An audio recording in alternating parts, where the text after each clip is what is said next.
Hello, everyone. Welcome to the May 17th Blood on the Bayou Circuit Series, the third series in our Blood on the Bayou circuit.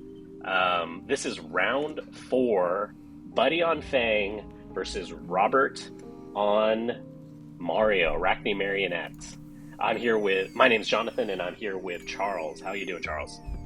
Oh, it's going fantastic. This event, has been getting more and more popular as time is going on. And we're seeing a lot of very fun games coming out of this. This game in particular, though, Fang versus Marionette. How do you think this game typically plays out? Because both of these heroes want, a very specific kind of play style, and they both are based around their daggers to some degree. Yeah, absolutely. I think daggers and marking, it's going to be kind of a back and forth on who's getting marked and what's clearing the mark. Obviously, Buddy wants to just mark Arakni at all times and hit with anything in order to get those fealty tokens. Robert looking to get a mark so that he can trigger some of his more disruptive effects, the Savor Bloodsheds, the Black Widow, Mark of the Black Widows. I mean, I think that's kind of his goal here. Yeah, and as we're seeing the equipment reveals, everything looks pretty stock standard. Of course, the Valiant Dynamos, the Grains of Blood Steel, the Brave Forge Bracers, and the Crown of Providence for Buddy, and that Mask of Deceit, the Tunic, the Snapdragon Scalers, and the Flick Knives for Robert Ramsey, as well as the dual Hunter's Clave. So, Buddy running the really powerful Valiant Dynamos, such a key card in a lot of warrior decks, does not get a lot of value against the daggers, Robert's daggers, these Hunter's Claves, but they do get a lot of value in the 0 for 4s, the Leave No Witnesses, so that you can block with one card and get a Valiant Dynamo. Yeah, and speaking of 0 for 4s, we are seeing the up sticks and run coming through, making that Hunter's Clave come in for a whopping 5, threatening that on hit and mark, as Buddy just decides to take the damage, or in reactions rather, the Tarantula Toxin coming through. These big dagger builds that Arakni Marionettes have kind of been running, it really puts you in this really uncomfortable situation where you don't want to block the dagger, or otherwise these Tarantula Toxins get so much value. Of course, this Hunter's Clave is not a stealth card, so wouldn't get the dual effect, but especially when these Graphene Closerers come out, the Tarantula Toxin just becomes such a powerful card. Yeah, and Robert, seeing as Buddy had been marked by that dagger just passed, transforming into the Arakni Funnel Web, gaining the ability to banish an arsenal should Buddy want to keep one, as Buddy goes ahead and swings his first dagger of the game. Funnel Web, not maybe the strongest of the Arakni transformations, just because your opponent will probably just not have an arsenal on their turn, unless you can kind of maneuver it with a Codex of Frailty or something like that. Okay, looks like Buddy playing Display Loyalty, going to give the dagger +2 and then an additional +1 from its bonus, and go again. And the Inertia Trap coming out from Robert's side is going to go ahead and give Buddy that Inertia token, which is a little bit of a non-bow considering that his Funnel Web wants to banish that arsenal. Another Affirm Loyalty. So Buddy already at 1 fealty, still marks again the Arakni on the backside with the scar tissue. So going into the end of Buddy's turn, both heroes are marked, just showing how each of these hunted heroes really want to use this unique mechanic to the best of their ability. Now, both Buddy and Robert kind of on the leaderboards in terms of Blood on the Bayou circuit points. They've attended these series events at The Adventure Begins a couple of times now, and so we're definitely going to see them at Blood on the Bayou Battle Hard in Houston on June 28th. And that is sure to be an exciting event, as we will have many people come out. A lot of them from these small events, but I'm sure we will see a lot of out-of-towners, as that event will be very exciting. But going into this turn, we have the Saber Bloodshed into the Hunter's Glaive. That's 0 for 4 once again, but this time, because Buddy is marked, is going to threaten that card draw and extend Robert's turn even further. 2 cards in hand, Flick Knives on the table. Kind of a... Unfortunately, Buddy knows this is going to hit, or the Saber Bloodshed is going to happen here.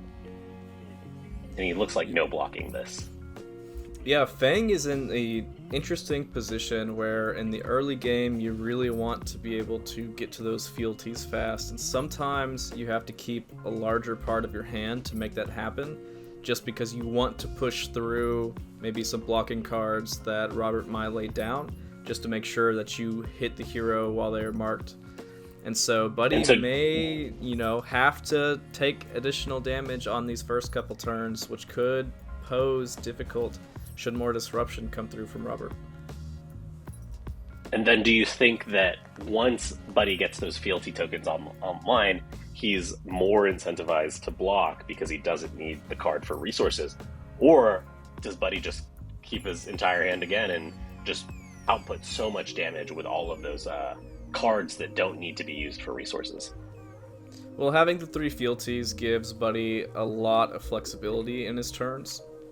Being able to decide that he wants to block with 3 cards and then just use the last card to swing both of his daggers, or if he wants to keep the larger hand, knowing that he can push additional damage is going to make him very hard to deal with at that 3 fealty mark. And this is what Robert wants to prevent Buddy from doing, just throwing a lot of damage, trying to throw a lot of disruption, and then trying to stay slightly defensive to make sure that that mark does not pop on him. Yeah, this Leave No Witness coming in for 4. Buddy using his armor block. Has a fridge, not afraid to use it. Funnel Web to give it plus... doesn't get the +3 from the Funnel Web ability, but maybe gets Go Again?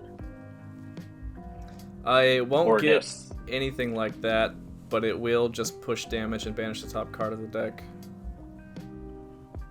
Unfortunately, no arsenal in this case for Buddy, but that Imperial Seal of Command being the banish off the top, which is very interesting.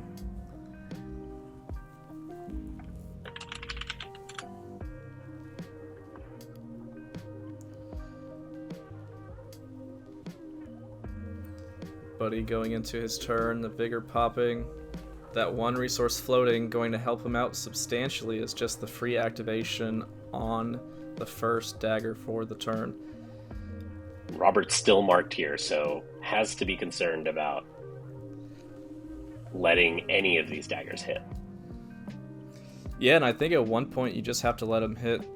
Both of these heroes are pretty aggressive on what they're wanting to do, and I see a Bonds of Agony in the hand for Robert. So I think he might not be devoting any cards to blocking this turn, should his hand have the 3 reactions required to get that on hit. Is that a Bonds and also maybe a Shred that could come into play? He definitely needs at least 1 more reaction to trigger the Bonds of Agony effect. Well, he has 2 reactions on board with the Flick Knives and the Snapdragon Scaler, so very easily he can trigger this Bonds, and with the protection of that red Shred, that'll make it a lot easier for him to pierce through.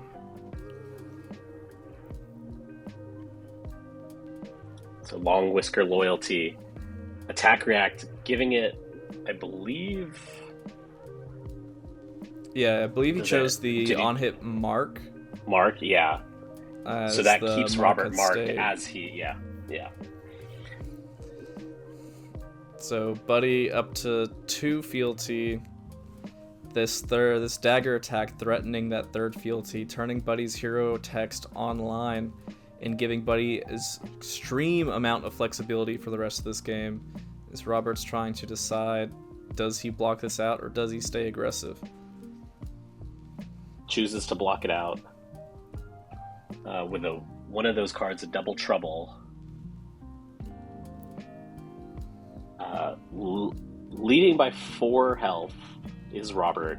You know, I've played Buddy a couple times now, and he really wants to make that 3rd fealty token by turn 3.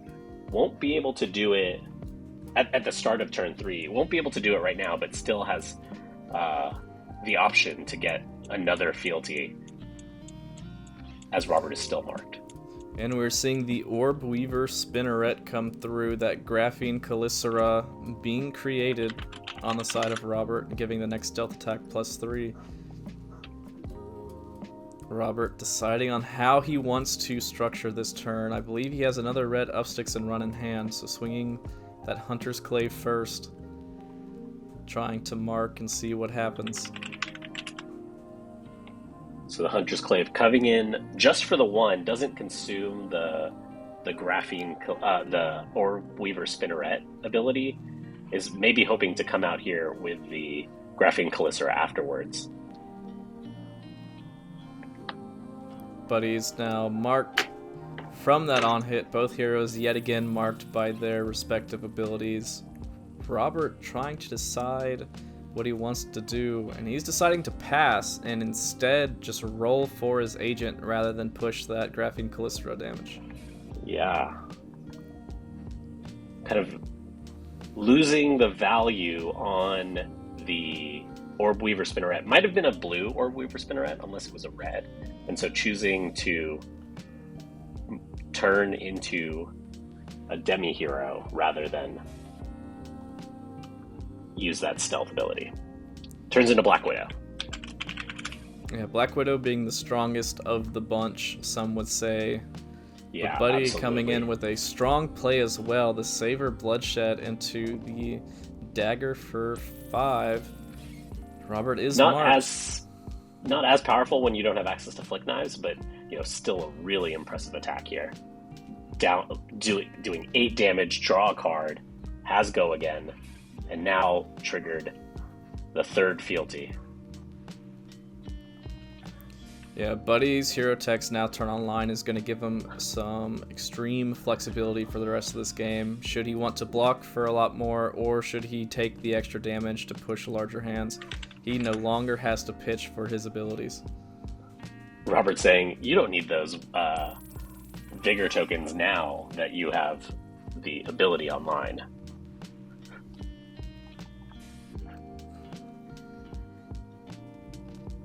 Yeah, and as we see the Scar Tissue and the Affirm Loyalty come through, these Robert daggers saying, are getting... He's just asking how much, is not interested in blocking. This is now a race. But Robert down by 10.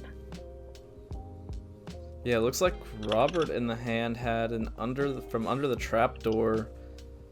I believe he did have the Inertia Trap if he wanted to block for the turn, instead deciding to swing that Graphene Calicera.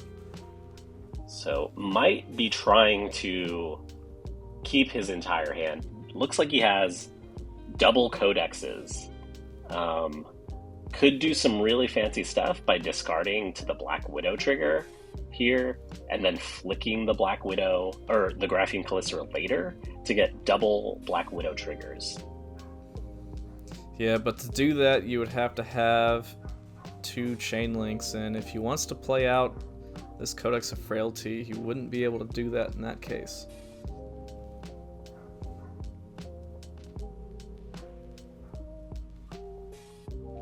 Players just clarifying on the text of Graphene Calicera. As we see an Upsticks come through, this Hunter's Clave for 5 once again.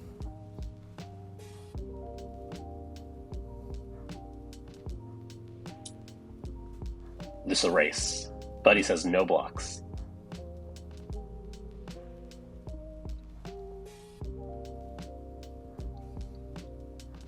Both players just going through the ability of the Demi Hero, making sure that Buddy just to say no blocks, he wouldn't be punished for this effect. Instead, just choosing to take the 5. Both players' life totals dropping incredibly fast as There hasn't been a lot of blocking decisions in this game. No, this is the third, maybe Robert's fourth turn of the game. So we're seeing the Kiss of Death being played. Snapdragon Scalers is up, but with double Codex in hand, it's a little awkward. Should he want to play one, he would have to discard the other, so it's going to be interesting to see what he decides to do. Ooh, and that's true. He can just discard this to the Black Widow as it is an assassin card. With stealth, so now has the brutal on hit. And if he goes in, or, well, he's going to play the Codex here, so we'll have to break the chain and won't be able to flick it. Yeah, and Robert does have a Leave No Witnesses in Arsenal, so not only is this going to be pushing a lot of damage and banishing a card from Buddy's hand, but then there's going to be the Leave No Witness coming through afterwards. Although Buddy does have that Valiant Dynamo, so the 0 for 4s aren't as great.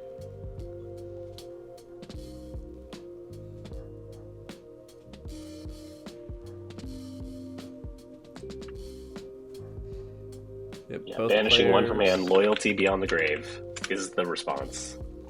Buddy showing that there is a second one in there earlier. That ability turned on should he want an extra card to be drawn on any turn for the rest of the game. Now Buddy, without an arsenal, because he used the loyalty from Beyond the Grave from Arsenal, now has to discard to Codex. Yeah, Buddy mentioned when he was digging through his deck that he had no attacks, so he does not have to resolve the Codex ability. But he will still get the Frailty token, which is going to put a little bit of a damper on his next turn. Frailty's so good against warriors or other weapon-based heroes. Yeah, we see the Leave No Witness coming through, immediately picking up the Valiant Dynamo. Seeing as he no longer has an arsenal, the on-hit doesn't matter as much. The Valiant Dynamo just getting there for the free value before just taking the 3 damage. Oh, hits a loyalty, Long Whisker loyalty. Makes another silver token. Would have loved to see that Long Whisker loyalty, though, on Buddy's side. So two resources off the Vigor. Buddy with 3 cards in hand. The score is 12-15, and the loyalty... Oath of Loyalty. Oath of Loyalty. First action, or the first attack. Robert deciding to take the 4. The daggers are the more interesting card to block rather than just the 0 for 4. 2 floating, 2 cards in hand. These daggers are coming in for 0, but Buddy has many tricks up his sleeve. Yeah, I was about to say the Oath of Loyalty triggers the mark effect, giving Buddy another fealty, which he can now use to play any of his other attack reactions as Draconic under the Oath of Loyalty. We're seeing in the hand from Robert, we saw Savor Bloodshed, Leave No Witnesses, and a Take Up the Mantle, and one other mystery card, as well as I believe there's an Upsticks and Run in the arsenal for him, so a lot of pumps on daggers, and that Take Up the Mantle also works on the Graphene Calycera should Buddy be marked beforehand. It'll only trigger the +3. It won't let him change his person, or change into an attack action. So Tarantula Toxin, or Arakni Tarantula, the Demi Hero, brought out from the Mask of Deceit. Going to make his daggers a little bit more painful, as both of these heroes are centering around their daggers in this game.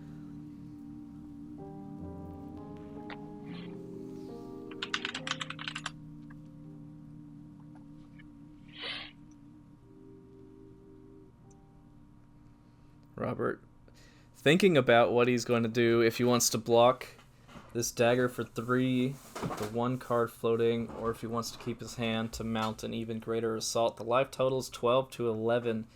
The game getting very close.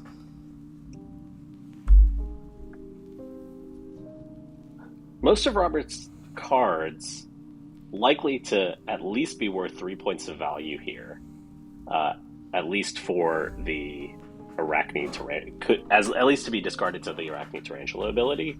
I think really trying to think of, is 1 card in hand better than just potentially blocking out here?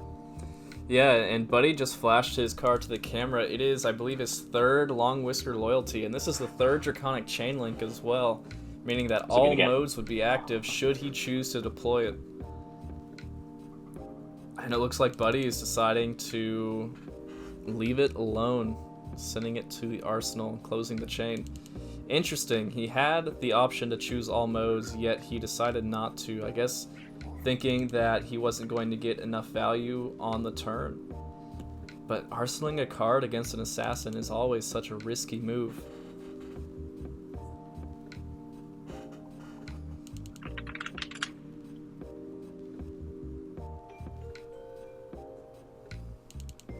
And we are seeing Saber Bloodshed coming out with the Hunter's Clave. The Arakni Tarantula giving the option to give +3 to a dagger at reaction speed. And again, all these daggers will bleed Buddy for 1 extra point of damage. Yeah, and this on-hit mark is going to turn on the Take Up the Mantle if Robert decides to throw something that it is targetable by.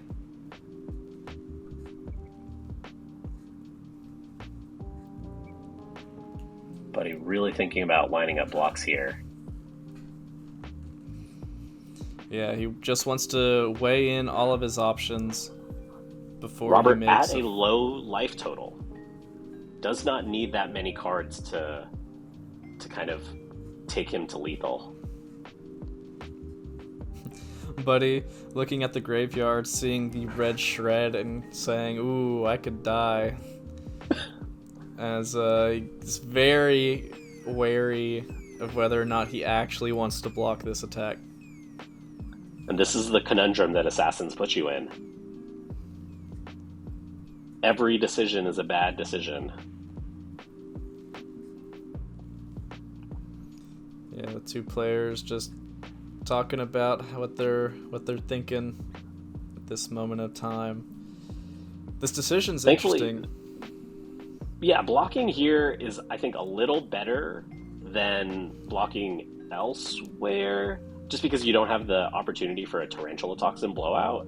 But, Robert also has the option to just use the Arakni Tarantula ability.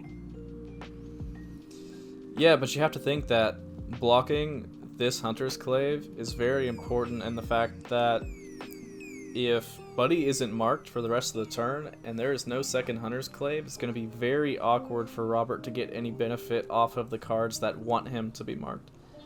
So Buddy has to think this dagger for 5 is a lot, but a dagger for 8 off the Tarantula, he would have to block at least that much.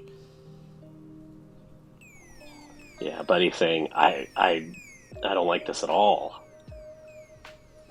Yeah, and also seeing the shred and grave means that Buddy is even more wary that he could be punished for blocking, as Robert is thinking about what he wants to do. All right, commits the 2 blocking cards here. 1 saver. The other one, I can't really tell. It is a provoke. All right. And Robert using the ability, discarding Leave No Witnesses. Yeah, and we're seeing the Graphene Calicera coming through. A measly 1 go again.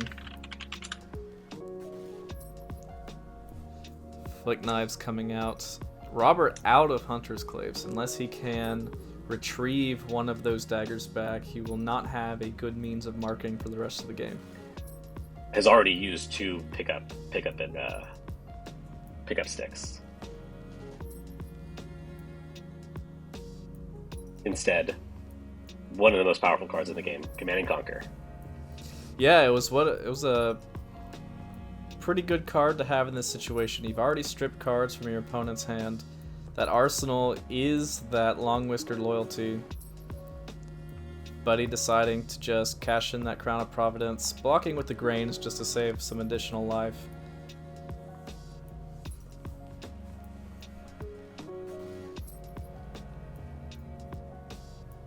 Buddy down to 5. One resource off the Vigor, has a lot of fealty, won't have to pay for any of these daggers.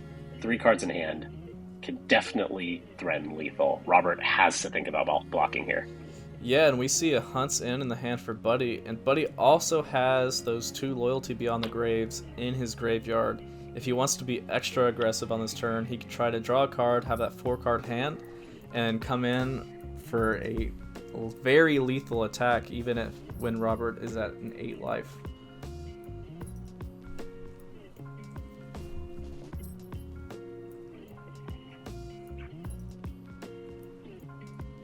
Having played this matchup with Buddy a couple times, as the Arakni Marionette, you have to be aware of Hunt's End. Yeah, it is especially in these end games. Yeah, it's the card that just is the blowout. You think that it's just a buff for 2 or 3, and all of a sudden it's a buff for 5, and you're dead. Yeah, that's not something you expect, and that's how a lot of games can just suddenly end.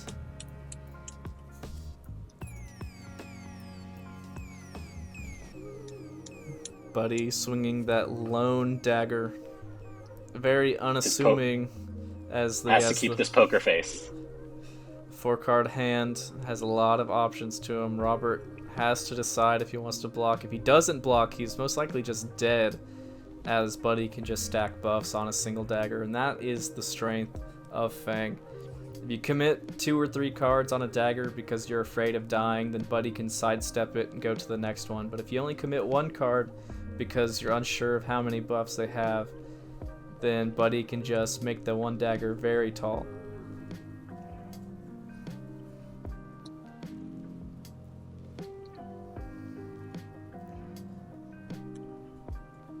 Robert lining up 4 block on the 4 attack. Buddy playing the Hunt's End.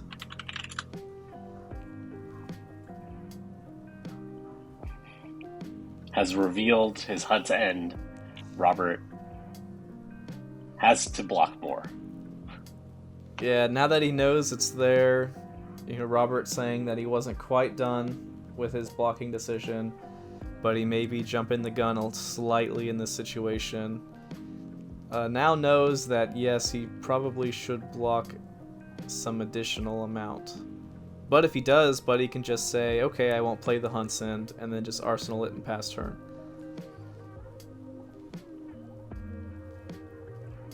These dagger decks really make you really focus on your blocking decisions. Robert's blocking with an additional card. Shred. Still thinking. Yeah, one card left in hand. 1 in hand, 1 in arsenal. I think the card in his arsenal might be a Take Up the Mantle. It's not providing a lot of advantage in this tough situation.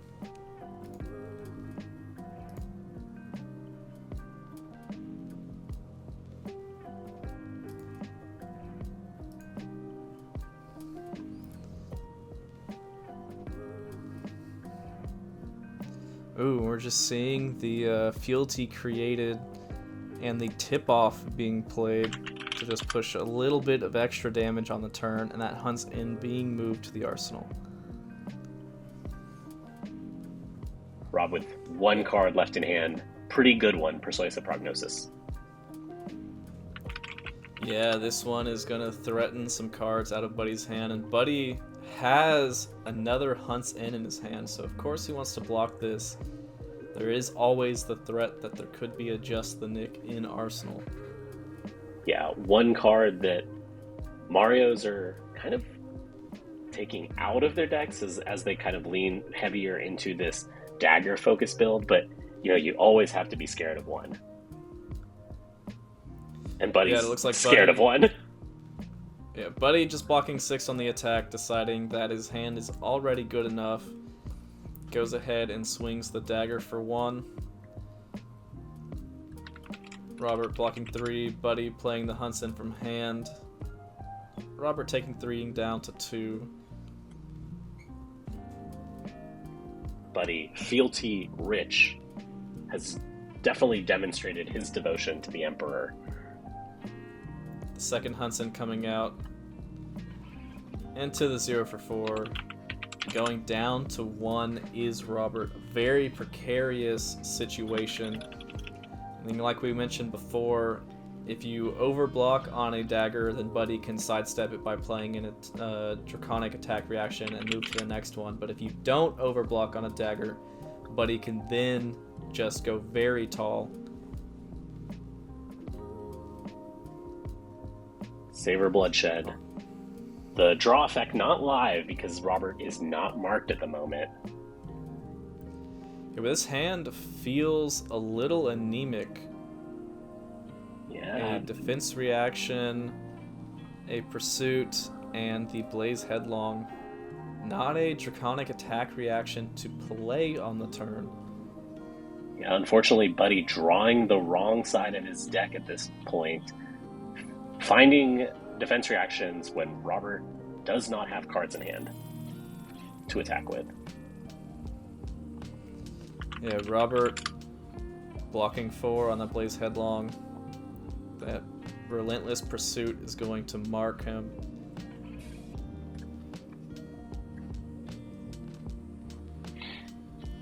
Robert blocking 7 on this attack with the 1 card in hand. Yeah, really respecting the draw on hit from the Savor bloodshed. Well, it's also the on-hit die. Also on-hit die, yeah. So Robert has no choice but to give up the rest of the hand in this case.